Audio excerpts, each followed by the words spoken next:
नमस्कार, ANB news देख रहे हैं आप। मैं हूं आपके साथ पल्लवी राजपूत और हमारे खास कार्यक्रम स्वर्णिम मध्य प्रदेश छत्तीसगढ़ में आप सभी का स्वागत है। और चलिए अब शुरुआत कर लेते हैं खबरों की। भारत जोड़ो पदयात्रा के लिए केरल रवाना होने से पहले मुख्यमंत्री भूपेश बघेल ने हवाई अड्डे के बाहर मीडिया से बात की। बीजेपी महिला मोर्चा के आंदोलन से जुड़े सवाल पर उन्होंने कहा कि बहुत अच्छा स्वागत है, लेकिन उससे पहले रमन सिंह से पूछ भी लें कि वे शराबबंदी क्यों नहीं कर पाए। बीजेपी महिला मोर्चा शराबबंदी और महिला सुरक्षा के मुद्दों पर बड़ी रैली की तैयारी कर रही है। इसको लेकर सीएम बघेल ने टिप्पणी की और कहा कि महिला मोर्चा यह कर रही है तो उसमें स्मृति ईरानी और हेमा मालिनी को भी बुला लें, ताकि प्रदेश की महिलाएं उनसे पूछ सके कि महंगाई क्यों बढ़ रही है।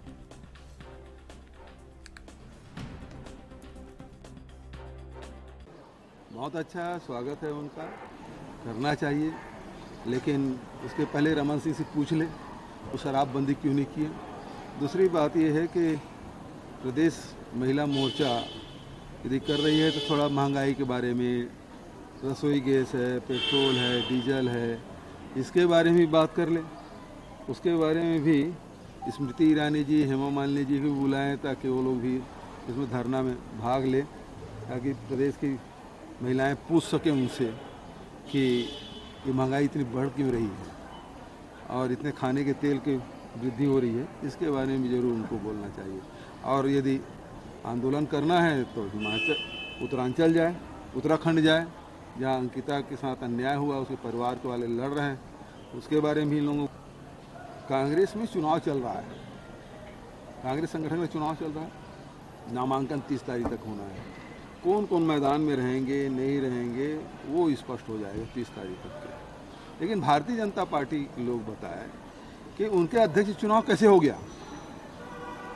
कोई नामांकन नहीं, कोई प्रत्याशी नहीं, कोई दावेदार नहीं, कोई हलचल नहीं, कोई चर्चा नहीं, और अध्यक्ष बन गए। 2 आदमी ने बना दिया। उसके बारे में बोल। छत्तीसगढ़ के मुख्यमंत्री भूपेश बघेल ने बीजेपी के आदिवासी नेताओं ने राज्य सरकार पर हाईकोर्ट में सही तरीके से पक्ष नहीं रखने का आरोप लगाया है और सुप्रीम कोर्ट जाने की बात कही है। साथ ही गोबर और गौमूत्र की खरीद पर भी प्रतिक्रिया दी। सुप्रीम कोर्ट में हम लोगों ने जो हाई कोर्ट के जो फैसला है उसके विरुद्ध में सुप्रीम कोर्ट गए हैं, जिसमें बड़े जो वकील हैं उसको उस समय तो खुद भी नहीं लगाया कभी, और उन्होंने पूरा डॉक्यूमेंट भी जो सीएस की कमेटी की रिपोर्ट भी सबमिट नहीं की, ननकी राम कंवर की कमेटी की रिपोर्ट है उसको भी नहीं लगाया था। तो लापरवाही तो उन्होंने की और आरोप हम पे लगाया। 2012 से लेके सबसे पहली बात यह है कि 2005 से ही केंद्र सरकार ने उसको पत्र लिखा, उसको दबा के रखे। उसके बाद जब आंदोलन हुआ तो 2012 में लागू किया, और लागू किए तो उसके पूरे तैयारी बिना उसे किया, और उसके कारण से ये खामियाजा भोगना पड़ा था। और इसके खिलाफ में हम लोग सुप्रीम कोर्ट गए हैं। गोबर और गौमूत्र के क्षेत्र में जो हम लोग काम कर रहे हैं, वर्मी कंपोस्ट बना रहे हैं और गौमूत्र से जो दवाइयाँ बना रहे हैं, उसका लाभ यहाँ के ग्रामीणों को या पशुपालकों को भी मिलेगा, और उसमें जो काम कर रहे हैं उन लोगों को भी आय में वृद्धि होगी। गोबर और गौमूत्र के क्षेत्र में जो हम लोग काम कर रहे हैं, वर्मी कंपोस्ट बना रहे हैं और गौमूत्र से जो दवाइयाँ बना रहे हैं, उसका लाभ यहाँ के ग्रामीणों को या पशुपालकों को भी मिलेगा, और उसमें जो काम कर रहे हैं उन लोगों को भी आय में वृद्धि। मध्य प्रदेश के मुख्यमंत्री शिवराज सिंह चौहान ने आज यहां जिले के खजनेर में शहीद मनीष विश्वकर्मा की प्रतिमा का अनावरण किया। चौहान ने शहीद की प्रतिमा पर पुष्पांजलि अर्पित कर नमन किया। इसी दौरान सीएम शहीद के माता पिता से मिले और उन्हें सम्मानित भी किया। उन्होंने कहा कि शहीद मनीष विश्वकर्मा ने देश की खातिर अपने प्राणों की आहुति दी। उनकी शहादत को हम नमन करते हैं। शहीद मनीष विश्वकर्मा के चरणों में मैं पूरे प्रदेश की ओर से श्रद्धांजलि अर्पित करता हूं। पूजे न गए शहीद तो फिर ये पंथ कौन अपनाएगा? तोपों के मुंह से कौन अगर छाती अपनी अड़ाएगा? चूमेगा फंदे कौन, गोलियां कौन बख्श पे खाएगा? अपने हाथों अपने मस्तक पर आगे कौन बढ़ाएगा? पूजे न गए ये बीज तो फिर ये बीज कहां से आएगा? धरती को मां कहकर माटी माथे से कौन लगाएगा? और इसलिए शहीद की पूजा करने आप सबके साथ आज प्रतिनिधि हूं। मध्य प्रदेश सरकार ने पहले हमने तय किया भगवान ना करे, लेकिन देश के लिए कोई जान देगा तो मध्य प्रदेश में हम 1 करोड़ रुपए की सम्मान निधि उस परिवार को देते हैं। यहाँ शहीद मनीष विश्वकर्मा जी के परिवार को भी 2 हिस्से हमने किए, 60 लाख रुपया धर्म पत्नी को और 40 लाख रुपया माताजी पिताजी के खाते में हमने सम्मान निधि के भेजे। हमने सास की सेवा की बात की थी, वो भी उनकी पत्नी को दे दी गई। प्रतिमा लगाने जी की प्रतिमा यहाँ लगी हुई है। शहीदों की चिताओं पर लगेंगे हर बरस मेले, वतन पर मरने वालों का यही बाकी हिसाब।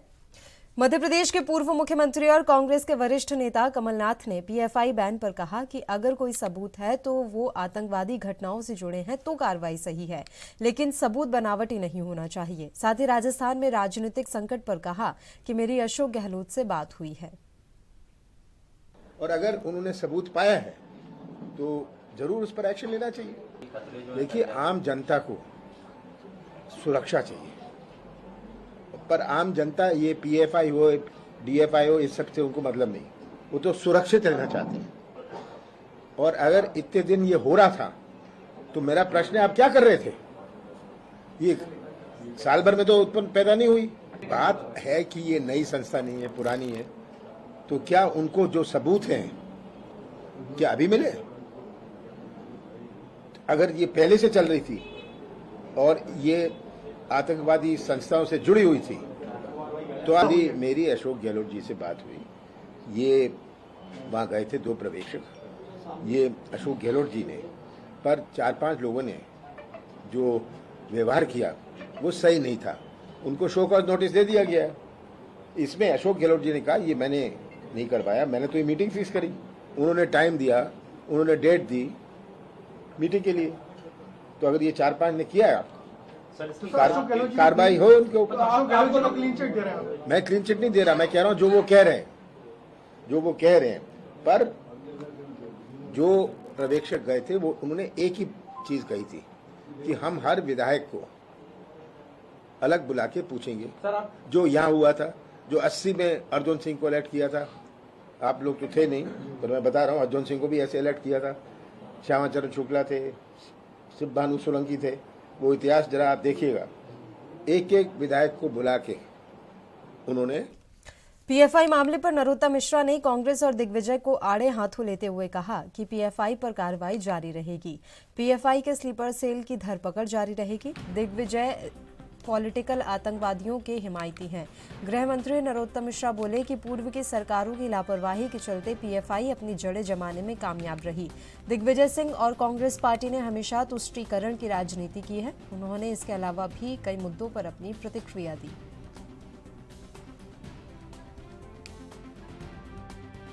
देखिए, ये अब स्वाभाविक रूप से राजस्थान की जो लड़ाई है, इससे कांग्रेस का जहाज बहुत जल्दी डूबने वाला है। 1.5 प्रदेशों में कुल सरकार बची थी, अब आधा रह जाएगा इसके बाद में। अब ये आने वाला नहीं है। जो गहलोत जी सोनिया जी की आंख के तारे थे कभी, वो अब आंखों की किरकिरी बन गए। ये स्थिति गहलोत जी की हो गई है। इसलिए मैं मानता हूं कि अब इनका सूरज अस्ताचल की ओर है कांग्रेस का। मैं कह रहा हूं कि मैं संघ का स्वयंसेवक हूं। वो कह सकते हैं कि वो पीएफआई के सदस्य, नहीं कह सकते, कोई भी नहीं कह सकता। इससे समझ में आ जाना चाहिए कि ये सिर्फ राजनीति करने के लिए ऐसी बातें बोलते हैं। आरएसएस पे की बात नहीं बोलेंगे तो आप उनका नाम ही नहीं लोगे, पूछोगे ही नहीं। जो जाकिर नाइक को शांति दूत कहते हो, जो पार्टी टुकड़े टुकड़े गैंग का समर्थन करती हो, भारत तेरे टुकड़े होंगे के नारे पे राहुल गांधी सबसे पहले पहुंचते हो, जो तुष्टीकरण की राजनीति करते हो, उनसे क्या उम्मीद करोगे आप कि वो पीएफआई के विरोध करेंगे? कभी नहीं करेंगे ये लोग। और इसलिए राष्ट्र के खिलाफ अगर कोई गतिविधि जिसके आईएसआई से तार जुड़े मिल गए हो, जिसकी केरल में, तमिलनाडु में, उड़ीसा में, कर्नाटक में हत्याओं के सबूत जिसके मिल गए हो, ऐसे संगठन पर प्रतिबंध लगाना स्वागत योग्य है। अभी तक 25 लोग, 4 और 21 ऐसे करके 25 लोग अभी तक गिरफ्तार हुए हैं। और इनसे जैसे जैसे सबूत मिलते जाएंगे पूछताछ में, वैसे वैसे सारी स्लीपर सेलें धीरे धीरे पकड़ में आती जाएंगी। पीएफआई पर प्रतिबंध लगाया, ये आंतरिक सर्जिकल स्ट्राइक थी। पहले वाह सर्जिकल स्ट्राइक की गई थी, आतंकवादियों पर एयर स्ट्राइक की गई थी। ये आंतरिक सर्जिकल स्ट्राइक है, जिससे ये पूरे इसके तंत्र जो है नेस्त नाबूद हो जाएगा। भारत की एकता और अखंडता पे आंच कैसे भी नहीं आने देंगे। यहाँ भारतीय जनता पार्टी की सरकारें हैं, ये तुष्टीकरण की राजनीति में विश्वास नहीं करती, राष्ट्रवादी दल है। स्वाभाविक रूप से दिग्विजय सिंह का सोच वहीं तक सीमित है, क्योंकि वो तुष्टीकरण की राजनीति करते हैं। भोपाल के चुनाव के बाद भी उनको समझ नहीं आया, ये मेरे लिए मेरे सोच से परे है। लेकिन जो जाकिर नाइक को शांति दूत कहते हो, जो पार्टी जब जेएनयू में भारत तेरे टुकड़े होंगे के नारे लगते हो और उस समय उनसे मिलने सबसे पहले जाते हो, वो कन्हैया कुमार जो राहुल गांधी की यात्रा में पाए जाते हो, उन लोगों से और क्या उम्मीद कर सकते हैं तुष्टीकरण की राजनीति वालों से। राष्ट्र विरोधी गतिविधि में कोई भी कहीं भी कभी भी पाया जाएगा, वो छोड़ा नहीं जाएगा। केंद्र सरकार का स्वागत योग्य कदम है और माननीय प्रधानमंत्री जी और गृह मंत्री जी का आभार है कि राष्ट्र विरोधियों में संलिप्तता जिसकी पाई गई, आईएसआई से जिसके कनेक्शन पाए गए, जो केरल में, उड़ीसा, कर्नाटक, तमिलनाडु में जिनके हत्याओं के सबूत मिले हैं, हत्या करने के सबूत मिले हैं, ऐसे संगठन पर प्रतिबंध लगाना निश्चित रूप से मैं स्वागत योग्य मानता हूं। कोरोना के मध्य प्रदेश में पिछले 24 घंटे में 16 नए प्रकरण आए हैं और 32 लोग ठीक होकर, स्वस्थ होकर अपने अपने घरों और गंतव्य की ओर गए। एक्टिव केस कुल 123 संपूर्ण प्रदेश में, मध्य प्रदेश में है, जबकि सैंपल जो कलेक्शन हुआ है वो 4,323 लोगों का सैंपल पिछले 24 घंटे में मध्य प्रदेश में हुआ।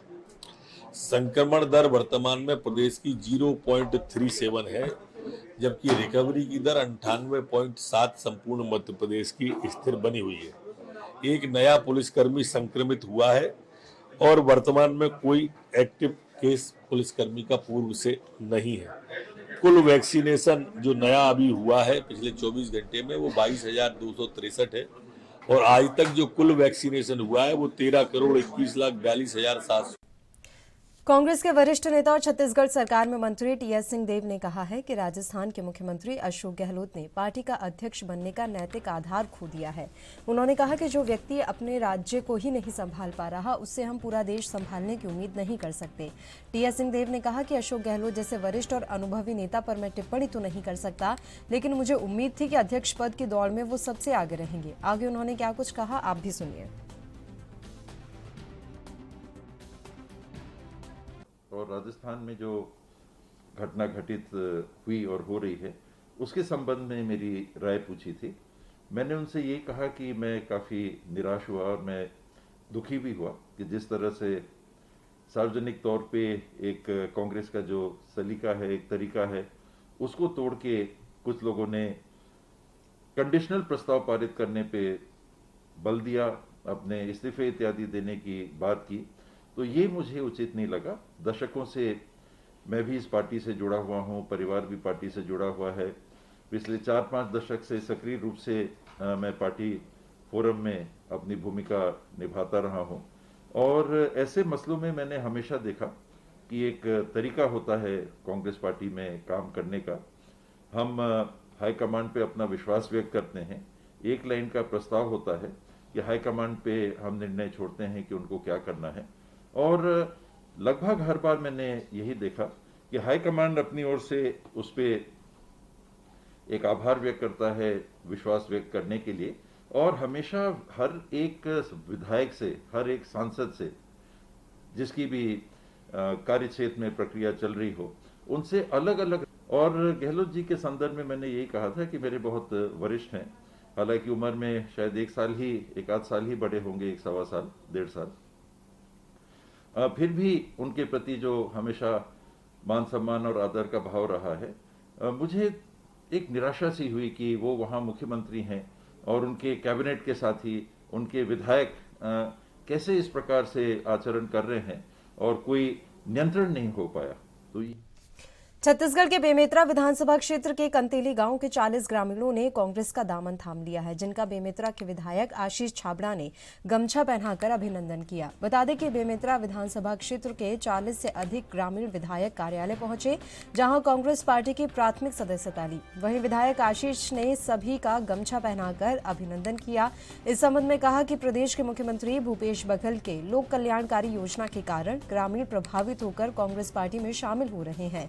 मैं सभी ग्रामीणों का आभार व्यक्त करता हूं।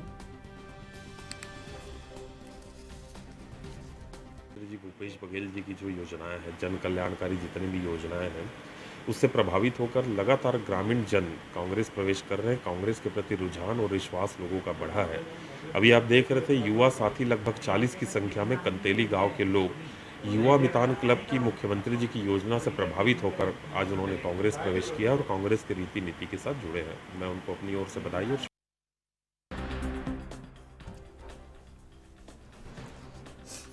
तो छत्तीसगढ़ के बेमेतरा विधानसभा क्षेत्र के कंतेली गांव के 40 ग्रामीणों ने कांग्रेस का दामन थामा है, जिनका बेमेतरा के विधायक आशीष छाबड़ा ने गमछा पहनाकर अभिनंदन किया। बता दें कि बेमेतरा विधानसभा क्षेत्र के 40 से अधिक ग्रामीण विधायक कार्यालय पहुंचे, जहां कांग्रेस पार्टी की प्राथमिक सदस्यता ली। वहीं विधायक आशीष ने सभी का गमछा पहनाकर अभिनंदन किया। इस संबंध में उन्होंने कहा कि प्रदेश के मुख्यमंत्री भूपेश बघेल के लोक कल्याणकारी योजनाओं के कारण ग्रामीण प्रभावित होकर कांग्रेस पार्टी में शामिल हो रहे हैं।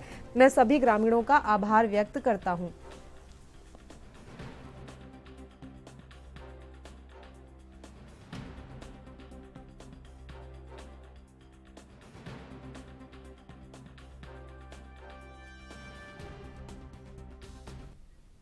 अश्विन मास की शुक्ल पक्ष प्रथम तिथि के अवसर पर सनातन संस्कृति में देवी उपासना का सबसे महत्वपूर्ण पर्व शारदीय नवरात्र मनाया जाता है।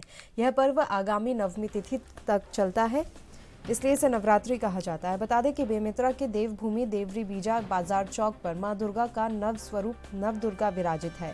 वहीं सार्वजनिक दुर्गोत्सव समिति के समस्त सदस्यों के नेतृत्व में प्रतिवर्ष के अनुसार इस वर्ष भी भव्य रूप से नवरात्रि पर्व मनाया जा रहा है, जहां मां महामाया मंदिर में मां की ज्योति और कलश स्थापना की गई है।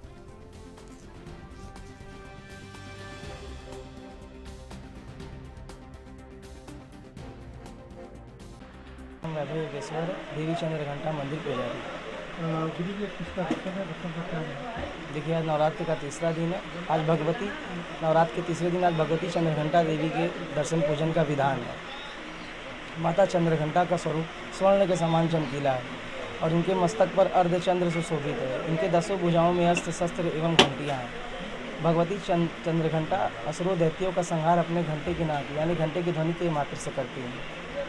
और काशी के लोगों की विशेष मान्यता ये है कि यहाँ जब भी किसी के प्राण निकलते हैं, जब किसी का अंतिम समय रहता है, तो भगवती चंद्र घंटा उनके कंठ में विराज के अपने घंटे की ध्वनि से उनको मोक्ष की प्राप्ति करवाती है।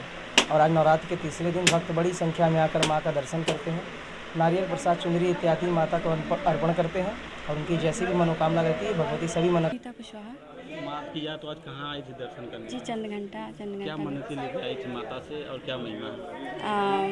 मैं अपने परिवार की सुख समृद्धि के लिए माँ से प्रार्थना की हूँ कि भगवान हमारे परिवार में सुख समृद्धि बनाए रखें, वृद्धि करें और सभी की मनोकामनाएं पूर्ण करें।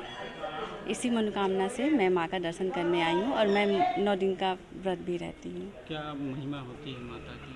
माँ उनके मतलब दर्शन से सारी मनोकामनाएं पूर्ण होती हैं, जो भी इच्छाएं होती हैं माँ के सामने रखते हैं और वो सब पूरी करते हैं। मामला मध्य प्रदेश के रीवा जिले का है, जहां रीवा जिले के हनुमाना जनपद पंचायत अंतर्गत ग्राम पंचायत नाउन कला में सड़क पूरी तरह से कीचड़ युक्त हो चुकी है और उस सड़क से चलने के लिए ग्रामीणों को भारी समस्याओं का सामना करना पड़ रहा है।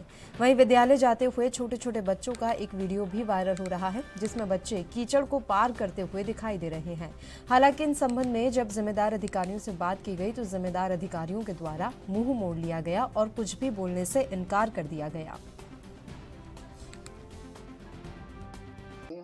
प्रथम समस्या तो है रास्ता ऐसी है कि लोग आने जाने के लिए तो इतनी समस्या से जूझ रहे हैं कि छोटे छोटे बच्चे सियान तक आना जाना उनको मुश्किल पड़ रहा है, जो कि आपके सामने है। दूसरी समस्या, यहाँ न तो सही ढंग से शौचालय उपलब्ध हो पाया है, न गरीबों का आवास हो पाया है। मवेशी इतना ऐरा प्रथा है कि किसानों की इतनी क्षति हो रही है कि किसान खेती करना बंद कर दिए हैं। दूसरी समस्या के तहत जितने भी यहाँ की आबादी रहने वाले हैं, आना जाना उनका निस्तार है, सब कुछ है, लेकिन अगर रास्ता सही ढंग से नहीं मिल पा रही है, बिजली नहीं मिल पा रही है, इनको रहने का सही स्थान नहीं मिल पा रहा है, कुछ कार्य खेती का नहीं सही ढंग से कर पा रहे हैं, ये सब समस्याओं के चलते में नाउन गांव बहुत उलझन में हुआ। वो हकीकत यह है कि देवी चौराहा से 2 शाखाएं हमारी मेन रोड डामरकरण तक गई है, जिसमें एक ऐसी रास्ता है कि बच्चे ही नहीं मवेशी जाना असंभव की बात है। बच्चे तो वहाँ दिन भर आदमियों का भी आवागमन रहता है, स्कूली बच्चों का भी आवागमन रहता है। वो इतनी अवरुद्ध है कि अगर कोई व्यक्ति चाहे कि हम यहाँ से गुजर जाए तो उसको घूम के जाना पड़ेगा, लेकिन असंभव चीज़ है कुछ रास्ता से गुजर सके। रास्ता कैसे? रास्ता तो सरकारी है। कैसे? रास्ता पूरा कीचड़ से रहित है। अब आप क्या चाहते हैं? मैं ये चाहता हूँ कि कम से कम नाउन गांव की रास्ता सुचारू रूप से या तो पीसीसी बन जाए, आवागमन सुचारू रूप से हो जाए, गांव के लोग बच्चे अपना स्कूल आना जाना सब सुचारू ढंग से चालू रहे। शौचालय समस्या, ये आवास समस्या, रास्ता समस्या, बिजली समस्या, हर समस्या से ये गांव जूझ रहा है। यहाँ तक कि मुख्य रोड से भी ये जूझ रहा था, लेकिन 1 साल पहले जो है अभी पूरा हुआ है। हाँ, 6 महीने पहले। हाँ, कौन सी रास्ता? सड़क रिकॉर्ड में 50% पीसीसी हो चुकी हैं, लेकिन स्थान पर देखने पर शायद है कि भी 200 मीटर से ऊपर रास्ता पीसीसी नहीं हुआ है। जी हाँ, मेरे द्वारा अतुल के घर से बगीचा तक के नाली के संबंध में शिकायत की गई थी। 181 में के द्वारा समाधान भी किया गया। मैंने उससे पूछा कि समाधान क्या हुआ है, जिसके संबंध में ब्लॉक से केपी सिंह जी ब्लॉक के कोई अधिकारी थे, वो आए, उन्होंने देखा और उन्होंने ये लिख करके दिया कि समस्या जो है जिस रूप में आप शिकायत किए हैं उसी रूप में सही है, किंतु इसका समाधान 6 महीने के अंदर कर दिया जाएगा। किंतु अक्टूबर 2020 से आज 2022 अक्टूबर लगने को हो, आज तक कोई समाधान नहीं किया गया। और इसका जानकारी देने के लिए रीवा से हमारे संवाददाता विजय तिवारी फोन लाइन पर जुड़ गए हैं। विजय, पूरी जानकारी हम आपसे चाहेंगे। ग्राम पंचायत नाउन कला में सड़क पूरी तरीके से खराब है, आखिर क्या इस सड़क की ओर जिम्मेदारों का ध्यान नहीं जा रहा है? बिल्कुल, रीवा जिले के हनुमाना जनपद पंचायत अंतर्गत ग्राम पंचायत नाउन कला में सरकारी जमीन होने के बावजूद सड़क अभी तक नहीं बनवाई गई। वहीं जब ग्राउंड जीरो पर जाकर देखा गया तो सड़क कम और वहां पर खेत ज्यादा लग रहे थे, जबकि पूर्व में उसका टीएस कराकर पैसा भी आहरित कर लिया गया है सड़क बनवाने के नाम पर, लेकिन अभी तक किसी भी तरह से सड़क का निर्माण कार्य नहीं हुआ है, जिस कारण से वहां पर ग्रामीणों को काफी समस्याओं का सामना करना पड़ रहा है। वहीं इस संबंध में जब वरिष्ठ अधिकारियों के संज्ञान में यह जानकारी दी गई और वरिष्ठ अधिकारियों से कार्यवाही की मांग की गई, तो वरिष्ठ अधिकारियों के द्वारा गैर जिम्मेदाराना बयान दिया गया और उनके द्वारा साफ तौर से कुछ भी बोलने से मना कर दिया गया। जी बिल्कुल, बहुत बहुत शुक्रिया आप हमारे साथ जुड़े विजय, तमाम जानकारी देने के लिए। जिले के सुदूर वनांचल क्षेत्र में एक पुलिस थाना ऐसा भी है जहां पुलिस और जनता के बीच दोस्ताना ताल्लुक कायम होने से अपराध पर अंकुश लगाना सरल हो गया है। भय रहित पुलिस थाना मंगचुवा समूचे प्रदेश में चर्चा का विषय बना हुआ है। एक समय ऐसा भी था जब इस इलाके में नक्सलवाद का पूरी तरह से वर्चस्व था। गांव के विवाद थाने तक नहीं आते थे। क्षेत्र में कानून व्यवस्था नाम की कोई चीज नहीं थी। वहीं छत्तीसगढ़ में बालोद जिला बनने के बाद इस वनांचल क्षेत्र के गांव मंगचुवा थाने को आम जनता के लिए पूरी तरह से विकसित किया गया। पुलिस अधीक्षक डॉक्टर जितेंद्र यादव के निर्देश पर यहां के थाना प्रभारी दिलीप नाग और स्टाफ के लोग ग्राम और आसपास के ग्रामीणों से दोस्ताना ताल्लुक बनाकर लोगों को थाने तक आने और न्याय प्राप्त करने के तरीके बता रहे हैं। मेरा ये मानना है कि जिस वातावरण में आप रहते हैं उसी अनुसार आपका व्यक्तित्व बनता है, आपकी सोच बनती है।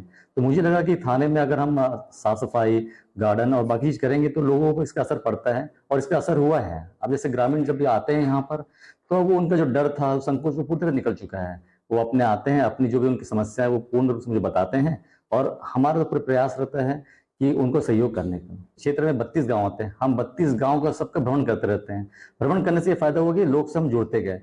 जब लोग से जुड़ेंगे आपसे, लोग आपकी समस्याएं बताएंगे। तो छोटी मोटी समस्याएं जो है वो उनको हमने बताया कि आप गाँव में हल कर सकते हैं। गाँव में मीटिंग लेके, ग्रामीणों का मीटिंग लेके, इससे बहुत फर्क पड़ा है यार। साफ सुथरा एरिया है, गाँव भी बहुत बढ़िया है हमारा और थाना भी बहुत बढ़िया है। थाना में नाग साहब जब से आए हैं ना तो यहाँ का जीर्णोद्धार, फूल पौधा, पक्षी वगैरह जो नया नया यहाँ देखने को मिल रहा है, बैठे हैं वहाँ, ये सब अलग है। ये है यहाँ बहुत बढ़िया संबंध है। कोई फरियादी आएगा तो यहाँ 5 मिनट रुकने के बजाय वो 10 मिनट रुक जाए। और इसी के साथ इस बुलेटिन में फिलहाल के लिए इतना ही। मुझे दीजिए इजाजत। देश और प्रदेश की तमाम ताज़ा खबरों के लिए आप देखते रहिए ANP न्यूज़। नमस्कार।